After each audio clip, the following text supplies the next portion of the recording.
Another farm video. So quick update on the roughly half-acre stretch where we have planter boxes. This is in the dog fence near the rabbit hutches. Good results. Didn't do videos while things were yielding. Wish I did, but super busy and no rain made things kind of tough. I sprinkled some First Saturday lime just to help with pest control. We got a couple of beets left in this box. Gonna let them go ahead and yield out. Got a couple of radishes, same thing. This one's already done. Gonna keep the bell peppers around. Started growing some jack-o'-lanterns. Started planting jack-o'-lanterns in here. Got a couple of radishes left. Gonna let them grow another maybe couple of days. Then harvest that, so this will be just jack-o'-lanterns.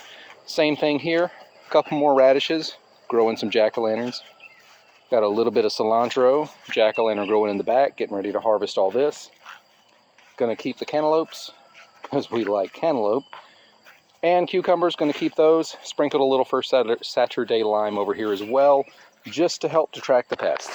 You figure between the rabbit poo that we use as fertilizer and the compost, it does attract a couple of bugs. So to do that, just a little preventative maintenance. It's not dangerous for the plants or anything. Also not dangerous for you as a human. We added quite a tremendous amount of planter boxes. Going to give a walk down the line, let you know what's going on. Don't have dirt in them yet, and only have one that we filled with some base biodegradable stuff to basically cut down on topsoil cost. So it's just leaves, maybe a little bit of compost, sticks, other stuff. Everything will degrade, everything will break down. Not an issue for the plant, and it saves you money. Woo! Everything is lined also with cardboard for weed control. So, got a 8-foot angled trellis. It's on hinges. And there are bracket supports inside connecting the planter boxes. So even if I'm applying quite a tremendous amount of pressure, whatever's in here would have to, for growing up, would have to flip over all the boxes with all that lumber. Not gonna happen. So even as cucumbers, cantaloupes, whatever we have going on, start growing up, it's not gonna flip, you're not gonna bonk your head. Having these two supports on the side to help better distribute the weight, not only from the bottom part growing up, but also when it goes further to the top. That way you can still get in, get under here, grab stuff.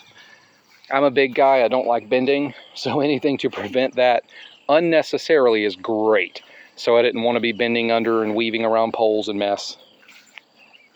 Also, great idea, little fly traps, you can find them on Amazon. Just put some mess in the bottom, flies fly up, can't get out, die. Fantastic, and helps with the pests. Also, when you go to empty it, throw it in the chicken pen, they'll eat it. So we'll have cucumbers or beans, cantaloupe, whatever, growing up the trellis. Large items like a squash on the outside. The squash can also be safe from supplementary shading as the sun's moving from the vines growing up. Dual purpose, it's nice. Over here we've got long boxes. We're going to have some little basic plants in these. It could be like a stretch of tomatoes. Who knows? Maybe some herbs. We got another of the same boxes. These are 10 foot long. The side corners are 3 by 3. This little center stretch, 4 by 2. 8-foot support trellis, exactly the same as the other one. Another 2-foot roughly by 10-foot planter box, herbs, tomatoes, maybe some peppers, who knows. We got another 10-foot, 3 feet boxes on the side, 4 foot in the center. 8-foot trellis, gonna get some good stuff going in there. Next year's gonna be amazing. And I had a little tiny planter right here, went ahead and axed that, upgraded it, gonna do another big L-shaped planter. Got my little cherry tomato that happened to survive, that's fantastic. Another L-shaped planter coming up to where the gate is where you can enter part of the backyard. And now this is gonna have wooden planters, I just haven't got that far yet. This is gonna be replaced with wood. This is going to be replaced with wood over here as well. So it's all going to be uniform, and it's going to be one big circle slash rectangle slash square around the house. It's going to be awesome. We got our latest bunnies. They're doing great. Got a little baby albino bunny. She's so cute. Oh, the tractor system, I've had mixed results. The smaller bunnies can still claw out and get out of the little 2 inch by 4 inch hog wire on the bottom, because on the bottom it's not dual wired. The idea was that the grass could go up, which it can, but the smaller bunny can also go out, so that defeats the security purpose. Don't really have an idea in mind yet of how to remedy that, but I'm working on it. Quick update on the rabbit hutches. Just heading over here. And as we are weeding out these garden boxes from stuff that's yielded out or we just didn't want anymore, or the weeds in general, everything goes into this wheelbarrow, and over time, and by time I mean like 48 hours, letting it bake in this 100-degree sun with absolutely zero chance of rain ever in our lives, it'll die. It'll kill the roots, kill the buds, kill the berries, whatever's on it, and then it's going to go straight to the compost pile for next year. So these rabbit hutches, these were like 7.9 feet long, I think, right at 8 feet. And quite frankly, it's way too much space for the rabbits.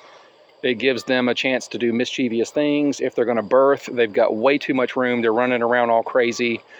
Had a lot of lost rabbit kits. Not ideal. I also noticed that most people, when they have birthing boxes, they're only 3 foot by 3 foot. So I've got a new design. I'm going to trial it out. I want to give them some space. Want to give them a little bit of freedom. I don't want to cut it down to 3 feet, but at the same time, the 7.9 is entirely too much. I'm going to leave our ladies that are not going to birth or anything still growing out. They're over here. They'll stay in there a little bit longer. That's fine, but I got a new trial idea for a 5 foot by 2 foot box. I think that would be better. I've got 2 different like foundation types, and we'll see what's going to happen with that. I don't have any of them complete yet, but when I do, I'll give you an update and let you know. But anyway, we really appreciate you. This is the Quasi-Random Farm. Remember to like, share, and subscribe. And thanks for everything. Babo, say thanks. Babo! Oh, Babo. What are you eating, Babo? And Bear apparently likes grass. That's okay. All right, see you, everybody.